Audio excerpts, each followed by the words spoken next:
To Management TV. Today we're once again with Philip Kotler.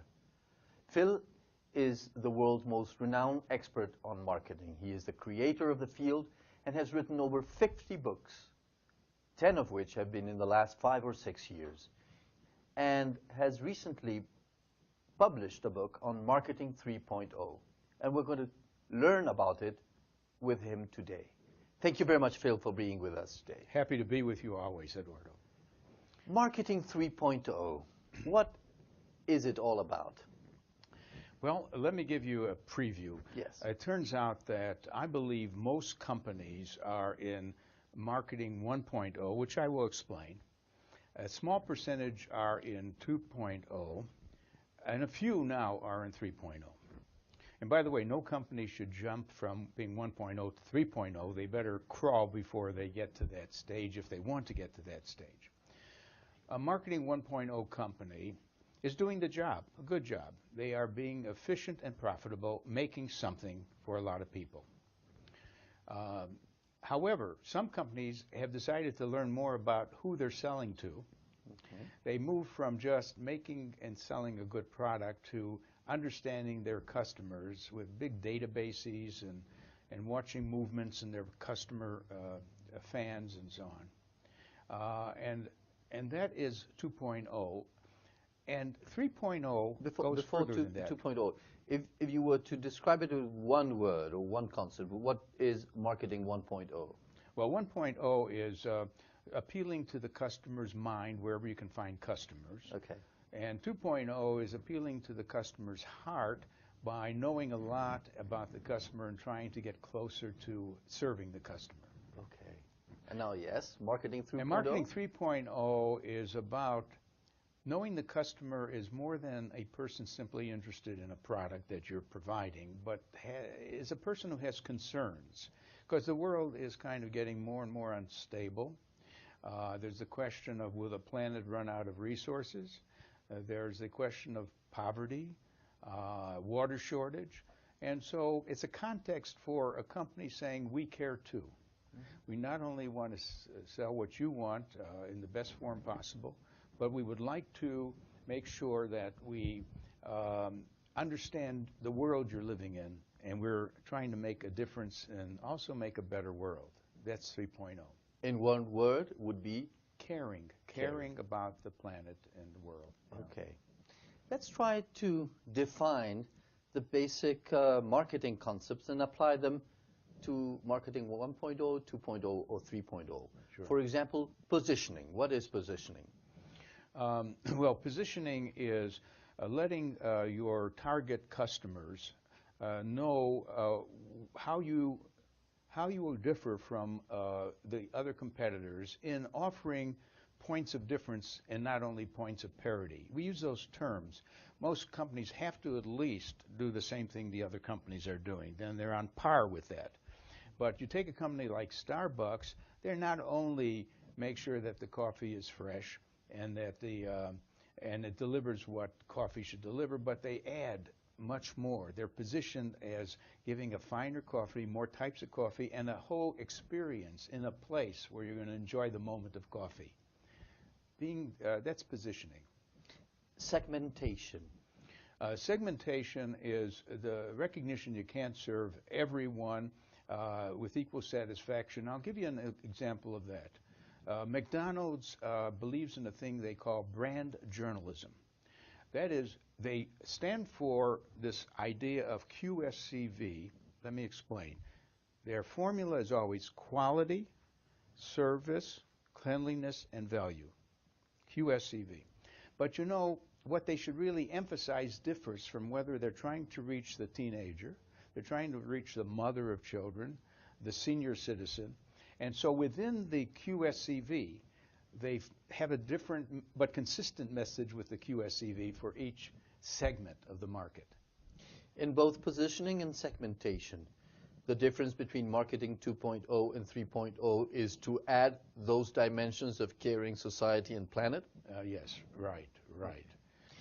When you're a 3.0, you also have to be a 1.0 and 2.0. They're more pillars to your marketing strategies.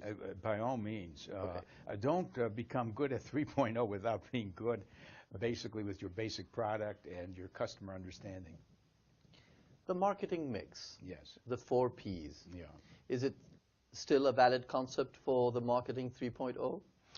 It is definitely still the basis of any brand plan, but there's one addition now called co-creation that was missing.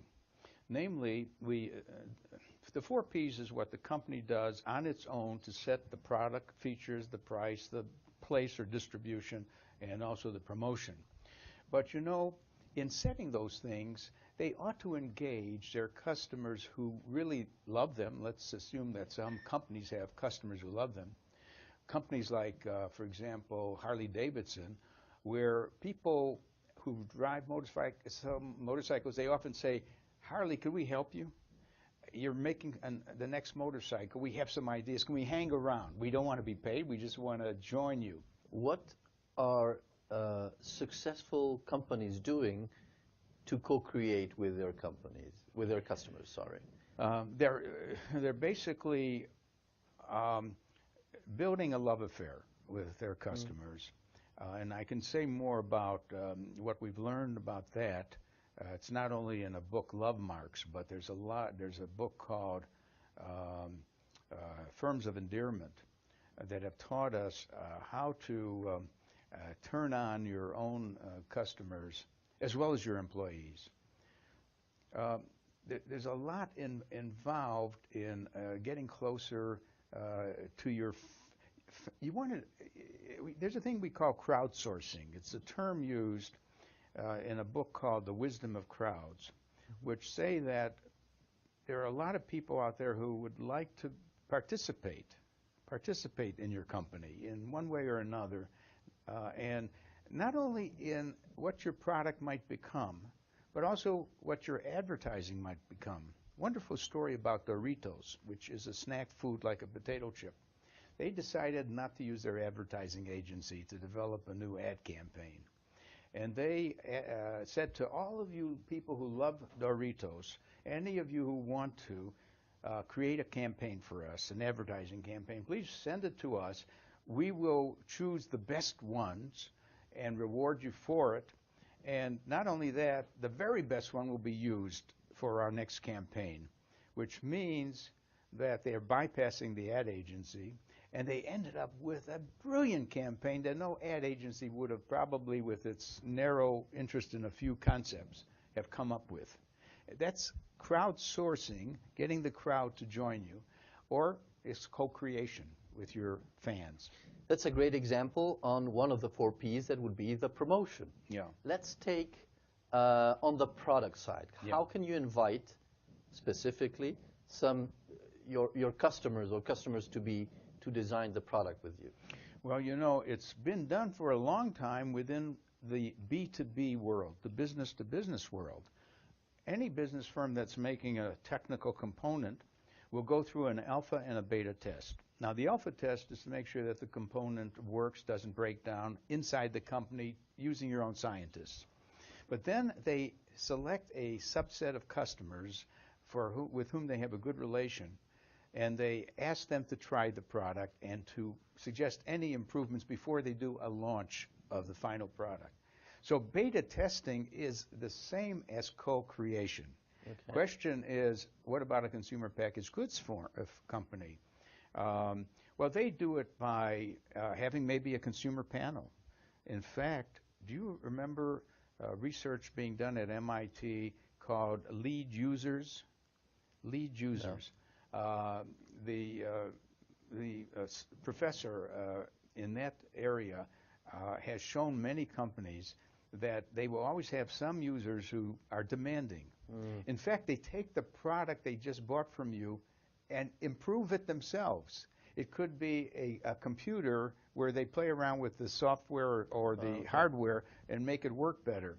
So lead users is another version of watching people take your product and make it better. Let's see co-creation with price. Yeah. Is that possible or that's too risky? How can customers help you set the appropriate price? Well, you know, it's done in the following way, which most companies can't do it that way. When you say as a restaurant, and this has happened, come in, order what you want, and then pay whatever you want. That is to say, and a movie theater could do it. Mm-hmm. Movie theater could say, just come in, watch the movie, and just leave whatever you thought the movie was worth. Okay.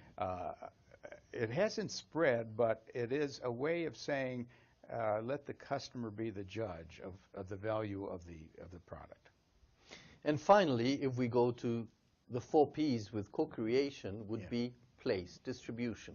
How can customers help you co-create your distribution channels? Well, it isn't the final customers there. It is the distribution channels that are your customers at the intermediate level. Yes. And do you know many of the middlemen have been actually reshaping the product.